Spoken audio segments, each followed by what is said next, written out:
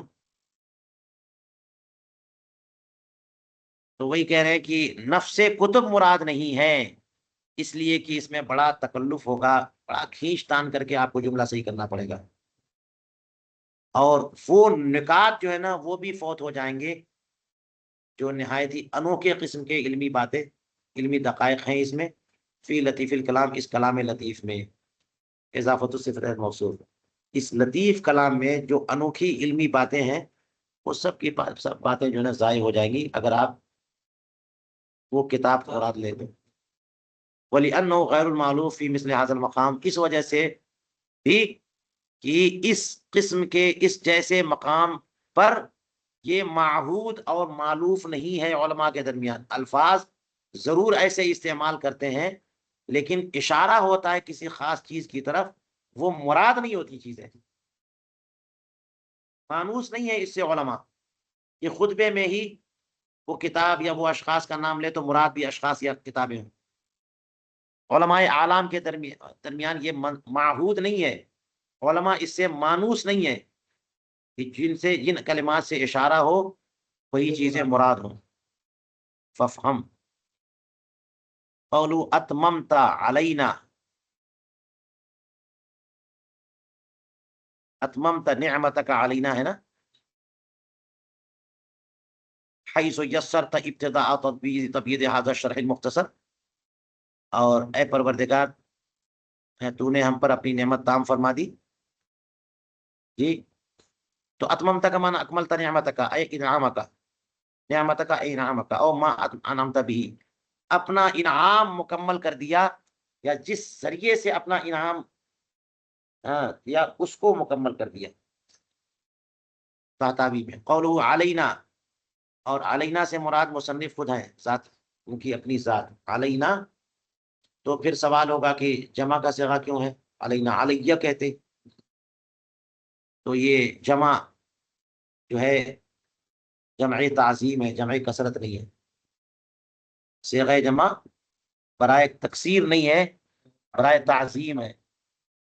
قرآن پاک میں انا نحن نزلنا الذکر وانا لہ لحافظون، جو قرآن پاک نے کہا، تو کوئی کہہ دے گا ایک سے زیادہ خدا ہے. نحن نزلنا الذکر وانا لہ لحافظون جمع ہے، تو یہ جمع برائے تعظیم ہے، نہ کہ برائے تکسیر ہے. تو یہاں علینا کہہ کر کے مصنف اپنی ذات مراد لے رہے ہیں، تو علینا کیوں کہا؟ الضمیر للمؤلف وحدہ نظرا الی عود ثواب الانتفاع به، اس لیے علینا سے مراد صرف مصنف کی ذات ہے، کیونکہ ثواب لوٹے کا نظرا الی عود ثواب الانتفاع به الیہ فقط، کیونکہ لوگ جتنا بھی نفع اٹھائیں گے ثواب تو مصنف کو ہی پہنچے گا نا. جو عمل خیر کرے گا اسی کو نہ ثواب ملے گا، کہ اور اگل بغل والوں کو بھی ملے گا، اس نے کیا ہی نہیں. لیس للانسان الا ما سعى، تو ثواب تو ان کو لوٹے گا، تو اس لیے مراد صرف ان کی تنہا ذات ہے. تو پھر وہی سوال کہ ضمیر جمع کیوں ہے؟ وَأَتَى بِهِ وَأُتِيَ یا عطا بضمیر العظمتی، یہ ضمیر جمع کا بھی نہیں، بضمیر العظمت کہہ رہے ہیں. للتحدیث بالنعمت، تحدیث بالنعمت کے طور پہ. تحدیث کیسے تحدیث بالنعمت کا معنی ہوگا؟ اس لیے معنی یوں ہوگا کہ اللہ تعالیٰ نے اتنا کرم کر دیا، اتنا انعام فرما دیا کہ اب ہم بھی لائق عظمت ہو گئے، ہم بھی بڑے ہو گئے، تو اب ہم علیہ نہیں بولیں گے، ہم کیا بولیں گے؟ علینا بولیں گے، تحدیث نعمت کے طور پہ. فقہا کے نزدیک یہ جائز ہے، محدثین کے نزدیک یہ جائز ہے کہ اس طرح کے الفاظ علینا بولے. یا ضمیر سے مراد جو ہے تنہا مصنف نہیں ہے، بلکہ معاشر فقہا، فقہاء کرام کی جماعت. علینا اے علی معاشر الفقہاء مثل فینا منا، تو ضمیر لمعاشر الحنفیہ باعتبار انتفاع بھی، انتفاع بھی کے اعتبار سے، عود ثواب کے اعتبار سے نہیں، نفع اٹھانے کے اعتبار سے. جتنے بھی حنفیہ نے جو نفع اٹھایا، اللہ تعالیٰ نے کرم فرمایا اور سب نے نفع اٹھایا، اس اعتبار سے صرف میں نہیں بلکہ تمام حنفی فقہا. فہذا حسن ظن من الشیخ، حسن ظن یہی ہے کہ علینا بول کر کے اپنی ذات مراد نہیں لیے ہوں گے، بلکہ علینا بول کر کے تمام فقہا کو لے لیا ہوگا مراد. ويدل على أن الخطبة ألفت بعد ابتداء هذا الكتاب بل على أنها متأخرة عنه فاحتوي قوله حيث. تو کہتے ہیں کہ آگے جو حیثو کہہ رہے ہیں وہ اس بات پر دلالت کرتا ہے کہ خطبہ جو ہے اس کتاب کے آغاز کے بعد انہوں نے لکھا ہے. اچھا بہت ایسا ہوتا ہے، بہت ایسا ہوتا ہے، کتاب پوری لکھ لی، اب چلو تھوڑا سا خطبہ لکھتے ہیں یا مقدمہ، بہت ایسا ہوتا ہے.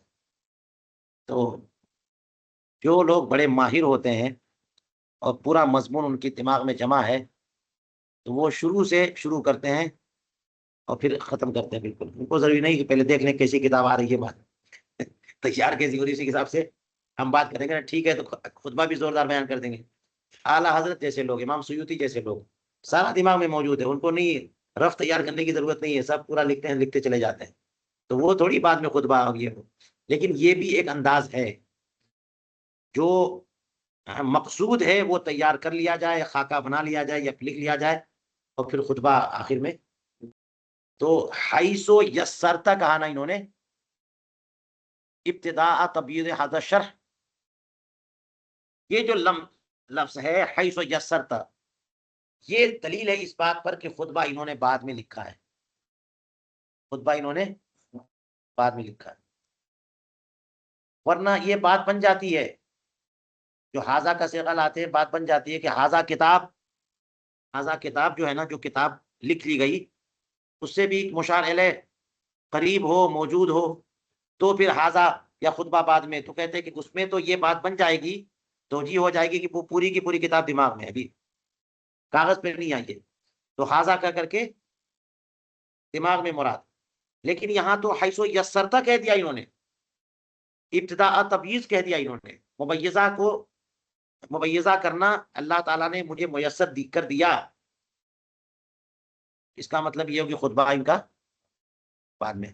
تو وہی کہتے ہیں دلالت کرتا ہے اس بات پر کہ خطبہ جو ہے اس کتاب کے آغاز کے بعد، کتاب شروع کر چکے تھے اس کے بعد خطبہ مرتب کیا ہے، بلکہ خطبہ جو ہے کتاب کے مکمل کرنے کے بعد خطبہ شروع کیا. بل اعلیٰ انہا، بلکہ دلالت کس بات پہ کرتا ہے کہ یہ خطبہ جو ہے کتاب سے مؤخر ہے. کیا دلالت کرتا؟ قولہ حیثو، جی کیونکہ انہوں نے کہا نا کہ اتممتا، کیا کہا؟ نعمتک علینا، تو نے اپنی نعمت ہم پر تام فرما دی. حیثو کہہ رہے ہیں تو حیثو متعلق اتممتا سے ہوگا نا، اتممتا سے متعلق. تو یہی حیثو کی قید جو بتا رہی ہے کہ وہ خطبہ جو ہے نا بعد میں. تو یہ حیثیت تعلیل کے لیے، اور جب تعلیل کے لیے تو لام وہاں مانا جائے لِأَنَّكَ يَسَّرْتَ اے سَخَّلْتَ، یعنی تو نے ہم پر اپنی نعمت تام فرما دی اس وجہ سے کہ تو نے اس کی ابتدائے تبییض کی کا موقع ہمیں عطا فرمایا سرکار اقدس علیہ السلام کی بارگاہ میں. لِأَنَّكَ يَسَّرْتَ اے سَخَّلْتَ، یا پھر یہ کہ یہ حیثیت تعلیل کے لیے بلکہ تقیید کے لیے. تو اس وجہ سے نہیں بلکہ اس حال میں قید کے لیے کہ تو نے ہم پر اپنی نعمت تام کی. کون سی نعمت؟ یہ اس تیسیر والی نعمت، یہ قید اس لیے کہ، تو یہ تعلیل یا نعمت کون سی؟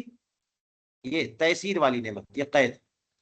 ای اتممتا وقت تیسیری ابتدائی تبییض ھذا الشرع، یعنی تو نے ہم پر اپنی نعمت تام کر دی. کب تام کر دی؟ جب اس کا مبیضہ کرنے کا آغاز ہوا اور اللہ تعالیٰ نے ہمیں موقع عطا فرمایا کہ مدینہ منورہ میں ہم اس کی تبییض کریں گے. وہاں اس عظیم بارگاہ میں اس کے مبیضہ بنانے کا موقع دے کر کے اپنی نعمت ہم پر تام کریں.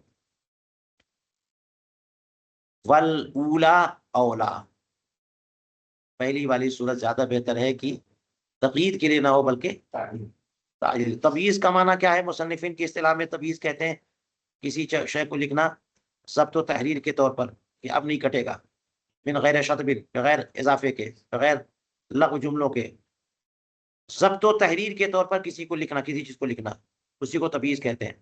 بعد کتابتی کیف متفق، بعد اس کے کہ لکھ چکے، جیسے پن پڑا لکھ دیا.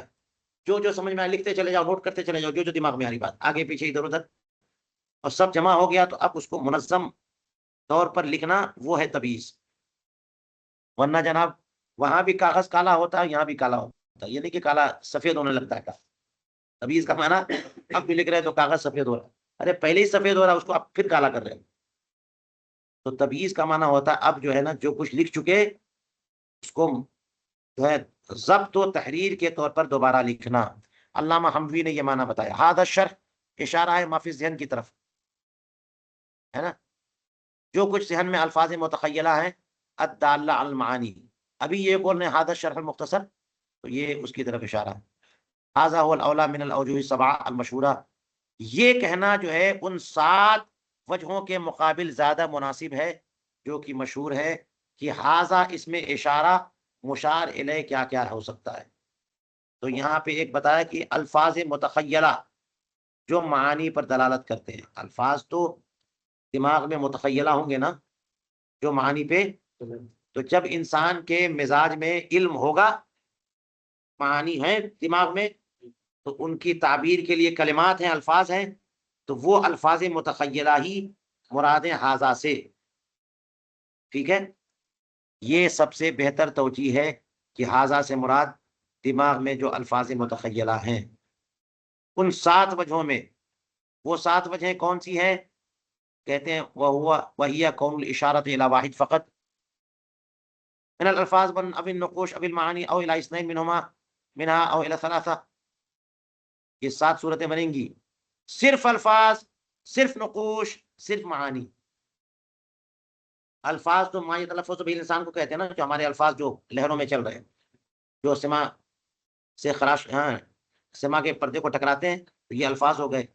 اور جو لکھتے ہیں وہ نقوش ہو گئے، اور جو الفاظ یا نقوش جس بات پر دلالت کرتے ہیں وہ معانی ہو گئے.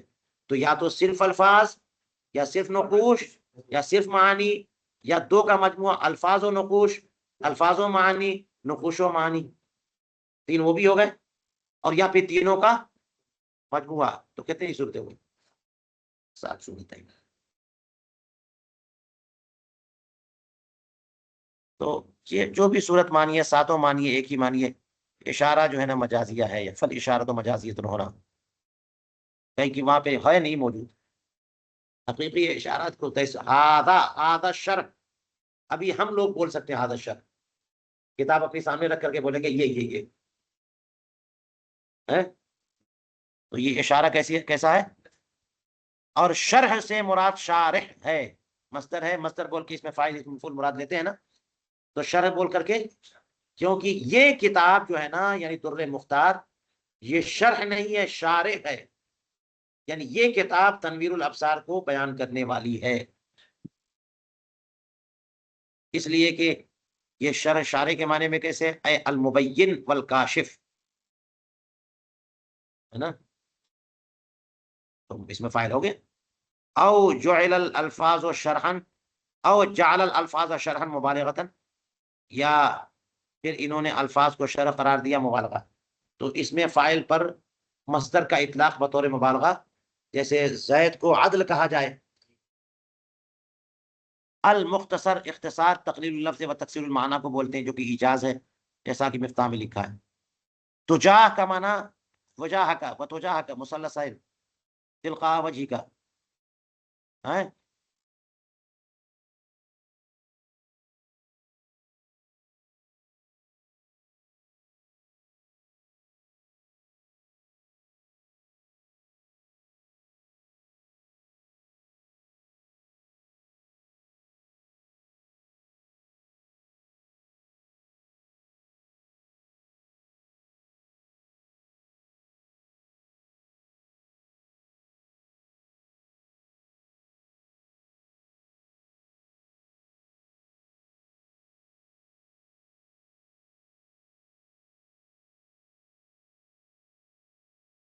مثلثین سے کیا مراد ہے؟ یہ لفظ ہے تو واضح یہ ہے، ظاہر یہ ہے کہ تا پر اور وا پر تینوں حرکتیں ہیں، وجاہ کا، وجاہ کا، وجاہ کا، تجاہ کا، تجاہ کا، تجاہ کا.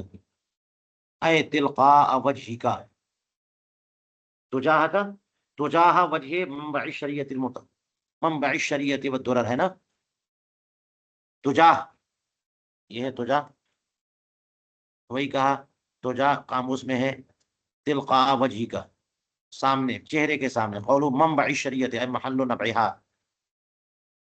پانی کے ابلنے کی جگہ، چشمہ، تو نبع اور ظہور کی جگہ، شبہ الظہور بالنبع، ظہور کو نبع سے مشابہ کہا نا، تو شریعت کوئی پانی تو ہے نہیں کہ پانی کا چشمہ جاری ہو گیا، تو یہاں بھی شریعت کو نبع سے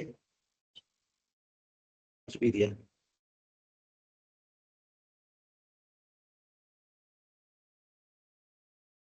نہیں، ظہور کو نبع سے تشبیہ دیا، شریعت کو نہیں بلکہ ظہور کو، منبع الشریعتی، ثم اشتق یا اشتق من النبع بمعنی الظہور، پھر ظہور کے معنی میں نبع سے منبع مشتق قرار دیا، بمعنی مظہر، فہو استعارہ تصریحیہ، تو یہ استعارہ تصریحیہ ہو گیا، یا پھر شریعت کو پانی سے تشبیہ دیا اور منبع تخیل ہے، تو استعارہ بالکنایہ ہو گیا۔ معنی ہے کہ وجہ صاحبی، والمعنی وجہ صاحبی منبع شریعتی، تجاہ، کیا کہا تھا، تجاہ وجہی منبع شریعتی، اور مراد ہے سرکار اقدس علیہ الصلوۃ والسلام کی چہرے انور کے سامنے۔ والدرر الفوائد الدنیویہ والاخرویہ، دنیاوی اور اخروی فوائد کو درر کہا ہے، تو اس کو تشبیہ دے دیا درر سے، فی النفاستی والانتفاع، خوبی، نفاست اور انتفاع میں، یہ بہت ہی نفیس ہے بذات خود، اور لوگ اس سے نفع اٹھاتے ہیں، اس معنی میں ہے۔ تو فہو استعارہ تصریحیہ، تو یہاں بھی استعارہ تصریحیہ ہو گیا، اور یہاں پر اس کو عطف کیا شریعت پر، عام کے عطف کو خاص پر جیسے کرتے ہیں اس قبیل سے، جی، عام کا عطف کس پر کرتے ہیں، خاص پر کرتے ہیں۔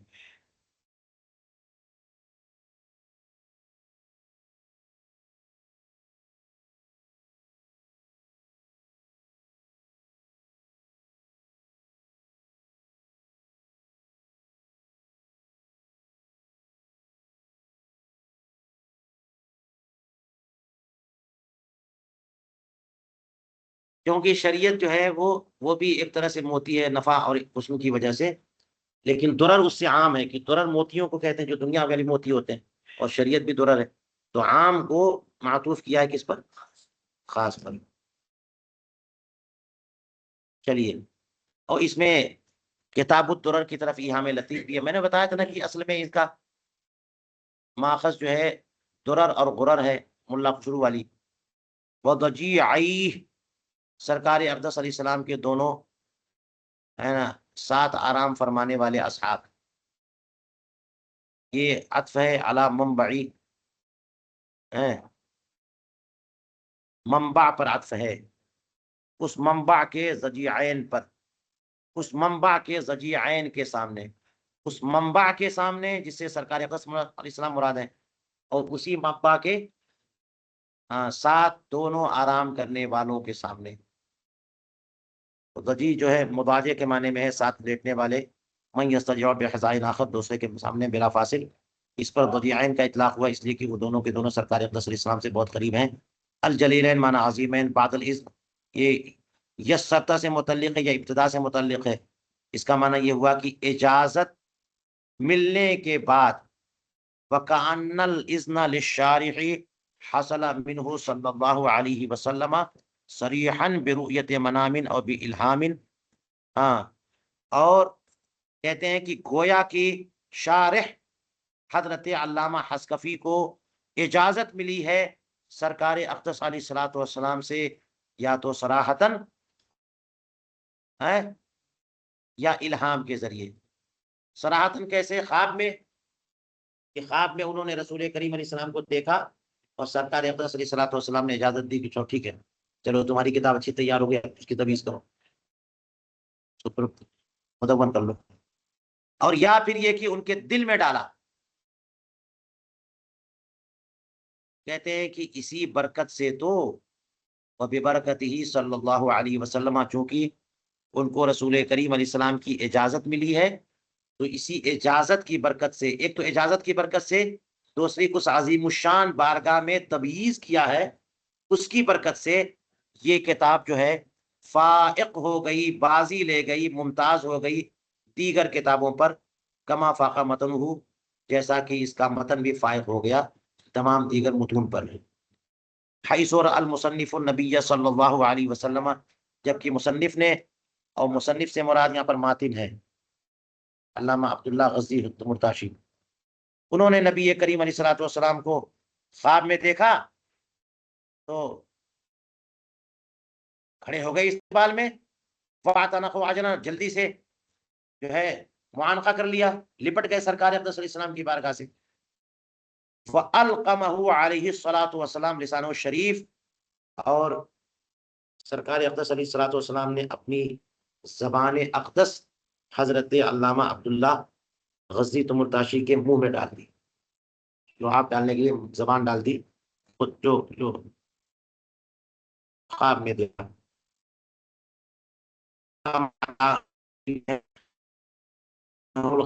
جیسا کہ خود انہوں نے بیان کیا ہے، تو متن اور شرح دونوں کی دولت سے کر آ سکتے ہیں۔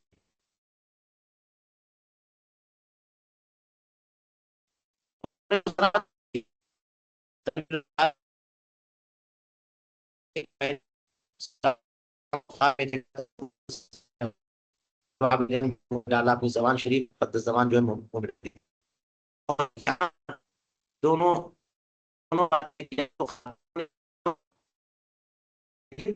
اس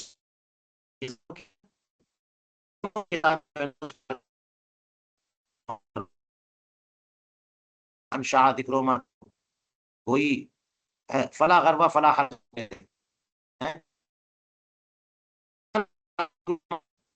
یہ ذکر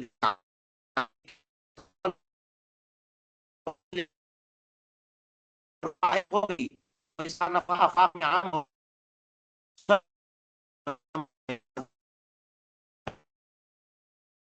تو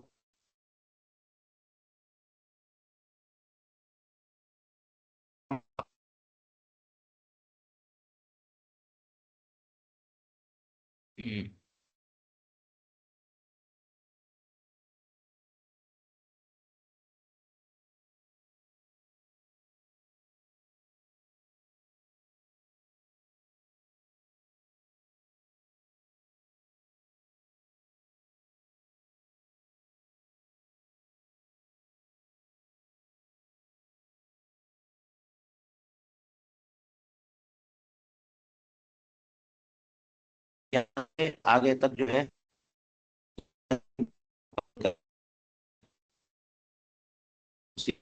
مناسب سمجھیں،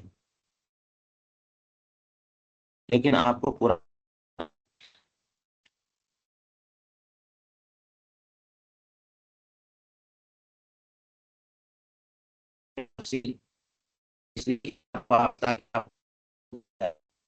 اور کیا کیا باتیں کی طرح فائدہ ہو جائے،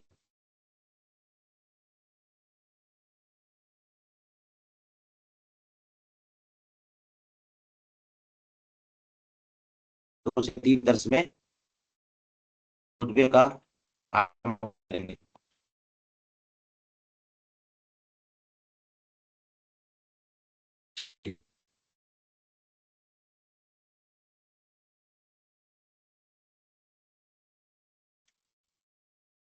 تو اب آپ کو سوال کریے، اور سب سے میں یہ بتاؤں کہ آپ شروع کرنا ہے، اس میں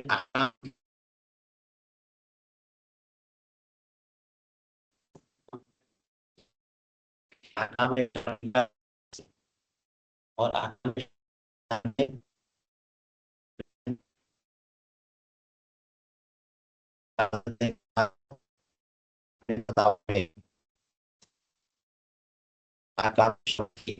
میں تو اعلیٰ حضرت کی لکھنا اور ان کی تعریف اور جب جہاں آپ کی یہ بات مل جائے کہیں سے بھی اس کو لے لینا۔ اور الحروف یا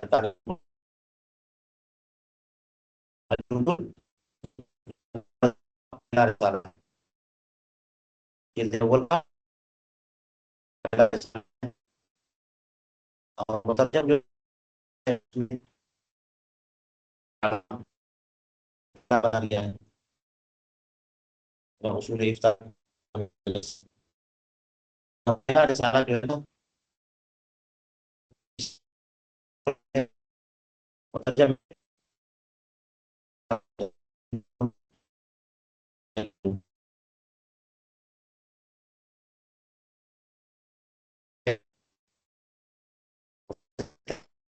فرض عملی فرمائی ہے، کام کیسے ثابت ہوتے ہیں وہ فرمایا، تفصیل آپ پوری مطالعہ کریں، مشکل ہے لیکن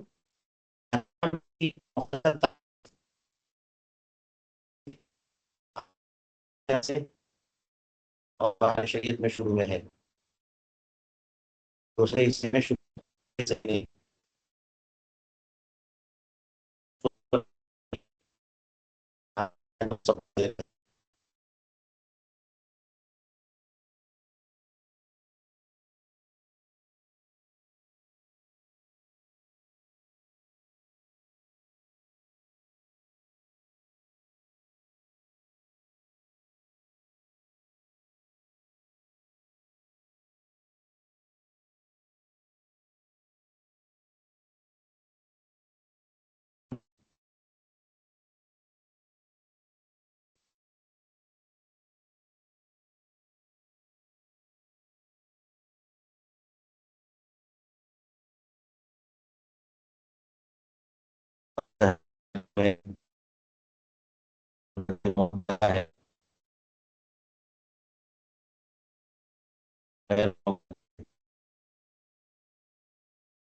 ساتھ ہے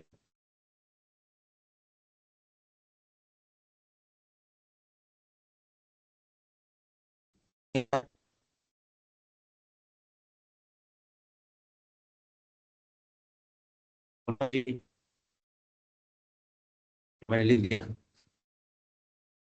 پھر ہے فیرولا ہے ہاں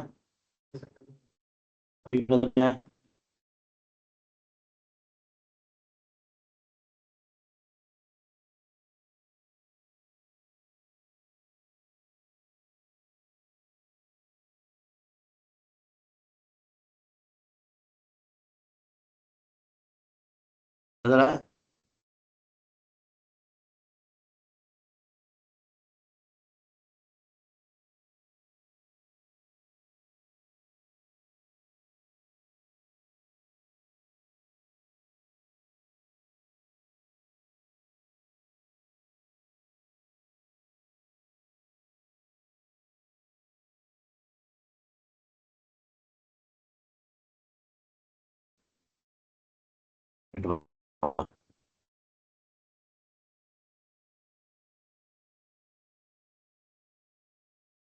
بیچ میں جو ہے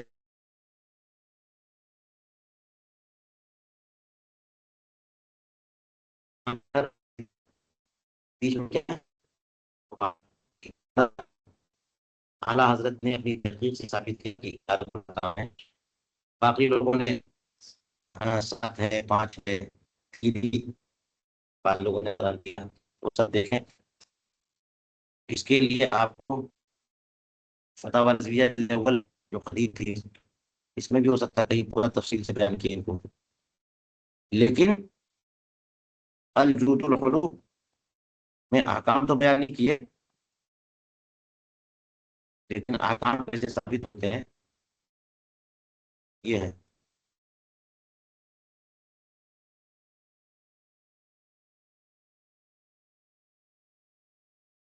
اور فرض اعتقادی، فرض عملی، واجب اعتقادی، واجب عملی میں کیا فرق ہے؟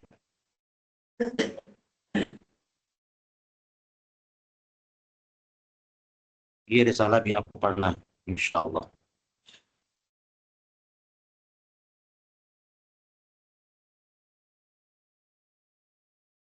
نیٹ کا مسئلہ لگتا ہے.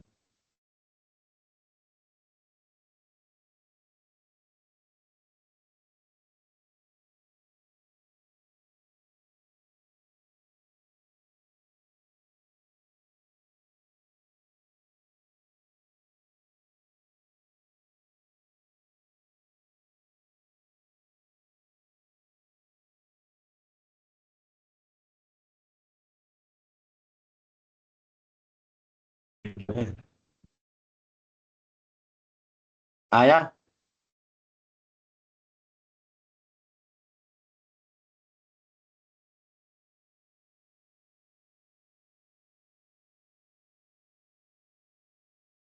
کیا نیٹ ورک کا مسئلہ ہو گیا؟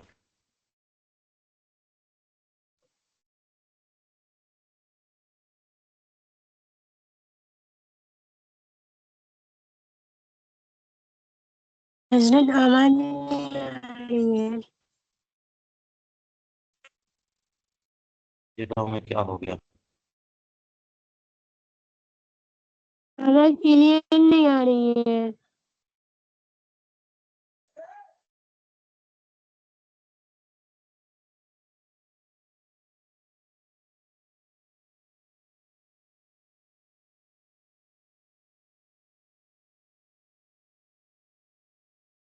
تو جاتا ہے یہاں کا پاسورڈ کیا ہے نیچے والا؟